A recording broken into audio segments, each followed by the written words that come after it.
You saw the thumbnail, and this is going to be the most controversial video I've probably ever made, and it's not based on knife drama. If you are a Randall Made Knives fan, please hear me out to the end of the video, because I'm going to explain why the knife that's in this sheath is better than the Randall Made Knives Model 1. So let's turn this around and get ready for the onslaught of hatred comments in the comment section. So guys, when I said in the intro that this is probably one of the most controversial videos that I've made ever, in a long time, if not ever, I'm going to go ahead and say that. There's a lot of guys that are going to disagree with me. This is the Cold Steel R1 Military Classic. Now, if you look at it, it is almost identical to the Model 1 done by Randall. And there's a reason for that is this is Cold Steel's licensed version of that knife. Now, where the controversy comes in is I think this is better.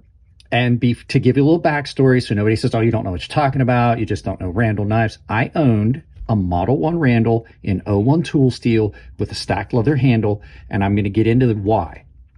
Okay, so this is a completely, almost one-for-one version of that knife. There's some minor differences on this swedge. It's not fully sharpened. I did clean up on the back of that to rectify the tip. But I owned a Model 1 Randall in 01 tool steel with the leather washers, and it was capped with an aluminum butt cap. Now, I had this when I was in a very hot and dry place, and I had no problems with it. And then when I went to the deepwater port in Kuwait, if any of you guys have ever been there, it's called a Shweba, I had some problems with some corrosion forming on the blade, when I would sweat and things like that. And I was able to maintain it when I moved into a wetter, much more humid environment and I would sweat. I was soaking the leather with my sweat and I started to have some weird corrosion that was forming. And later on, years later, I found out what was happening and I just couldn't mitigate that issue. So what was happening was that the version I had in 01 tool steel had a stacked leather washer handle with an aluminum butt cap that was screwed directly onto the carbon steel. And if you guys know anything, you wind up with what's called bimetallic corrosion or galvanic corrosion. And what happens is dissimilar metals. The reason that this knife is better is you're getting the same thing in a stainless steel version that is done with an impregnable handle in micarta, which is a great option.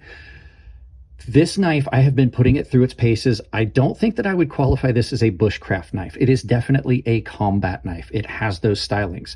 It is meant for that. The Model 1 that I had was an amazing knife. I got rid of it and I traded it for one of these that was later stolen, or it just came up missing. I believe it was stolen. It might have gotten lost in a transfer or something like that. But I didn't have one, and then this was sent, and it reaffirmed what I always thought when I had that. Now, when I had the Model 1, I did not know what I actually had. I hadn't gotten into knives that heavily. I didn't know Randall knives that well. I knew my dad loved them, but I didn't know their pedigree. So when I say that this knife just beats it, it's not coming from somebody that just doesn't understand Randall knives. You've got a very well-made blade. You've got a material in there, Sanmai, that is incredible. The way this feels in hand absolutely is better to me than the stacked leather washer version was. It fattens up, it comes down, it's not as slim. And I don't have any worries about the degradation of the leather or the corrosion. It's completely impregnable. For all intents and purposes, this is the same knife as what I had. Now, these were designed to be a full-on combat knife, and they absolutely excel at that. You've got this angled handle here that allows you to do a vicious snap cut if you've got it in a saber grind. But this has got a very unique feature that I don't see very often on knives, and it is a reverse grip finger choil. So you can come up on this, and this absolutely allows you to utilize this a lot like a sub-hilt fighter, where you've got the choil, you get pinched in on that like that. Now, I did find a training manual, and I know what this is for. The training manual actually said you're supposed to come in from a low crouch or squat, aim for the lower abdomen or bladder, and then in a lifting, pulling cut, try to cut to the sternum, which means you're going to take everything inside of it and put it on the outside, if you know what I mean. It's like dumping, it's like when a garbage bag breaks. But this version of this knife is absolutely better. So I just wanted to do this quick. This is the gist of that video. This is going to get its own full review. I just wanted to throw that out there, but I wanted to talk about how good the sheath is on this. These old cold steels were made in Japan, were amazing. This is an older version of this knife. This is a discontinued model. It is absolutely incredible. So just wanted to do that because I do believe cold steel gets a lot of respect through the knife community, but there are times that they absolutely just get it right and do it better than the folks at original. Like I said, this is their version of that knife. It was a licensed copy. It's the R1 military classic, as in the Randall Model 1. And so just to give props and throw it out there, that they know what they're doing. Cold Steel absolutely destroyed it with this one. Would I pass up a Randall? No, the Randalls are gorgeous. They're beautiful. They've done these in stag handles. But when it comes down to just the overall, this knife is cheaper. It's better. And I think it just is executed a little bit better. The fact is that I talked to a gentleman that had the same issue with his Randall as I did, and he said that when he reached out to Randall, they obviously know that it's a problem because they told him specifically that, oh, we don't rehandle our knives. We don't do new handles on our knives, or that's all we would be doing new handles. So they obviously know that it's an issue of sorts. So I wish this was still in production. If you can find one of these, if you like the Randall Model 1 and you want a cheaper option, you can still find some of these. They are definitely cheaper. And the fact is, the waiting list for a Randall is forever. It's forever. And when this is a very, very good option. Now, I do know that there's other companies that do versions of this knife. I think Blackjack makes one. I don't think that the quality, the Blackjacks that I've seen, I got to handle one show. I didn't film it. I just recently, like in the last month or so at the California Custom Knife Show, I got to handle a Blackjack that is their version of this.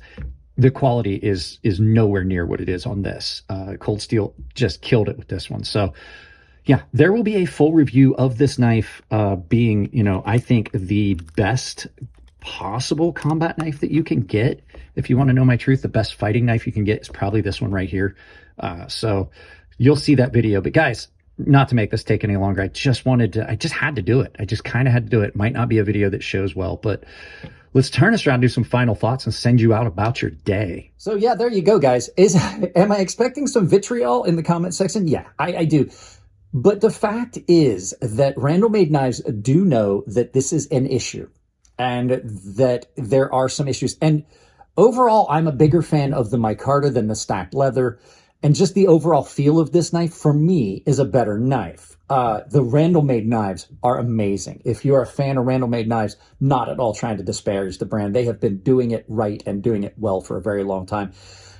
They get to run their business however they want. I just find it kind of troublesome that they've had reports of this and they know it's an issue, but they continue to just screw an aluminum butt cap onto a carbon steel thing, allowing galvanic corrosion. So guys, that's it on this one. If you liked the video, give it a thumbs up. If you didn't like the video, please don't just drop a hateful comment. Please let me know what you didn't like. And I'm more than willing to hear your comments on it because, an open Discord is great. Speaking of Discord, I've opened a public Discord down below. Join the community. You can hang out and you can reach out to me about things like this because I don't always see your comments. There's a lot of comments on videos. So if you want to support the channel, sponsors in the videos. I didn't put an ad in. It was a shorter video. You can go down, check them out. Coffee Brand Coffee, Temper Trail, Doll Strong Knives. Coffee Brand Coffee and Temper Trail have a discount built in, but you can also use in the link. Like all you have to do is click the link, you save 10%.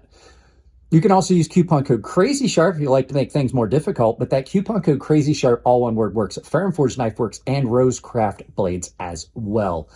You can support the channel as well by just using my Amazon store to buy anything you're going to buy on Amazon. Just take that link, pin it to your browser, use it as your portal to Amazon. I've got links to most of the vendors that you would be looking for knives down below. Knives Ship Free, GP Knives, all that. You can just check those out. It supports the channel. It doesn't cost you anything at checkout, just like the Amazon store. And I've got a membership down below that has a private Discord, giveaways for the baseline and premium guys, and the premium guys have access to a sharpening tutorial series. Guys, that's it on this one. I love you all. I really do. Please don't hate me for stating something about Randall Made Knives. If it's your birthday, happy birthday. And I'll see you in the next video.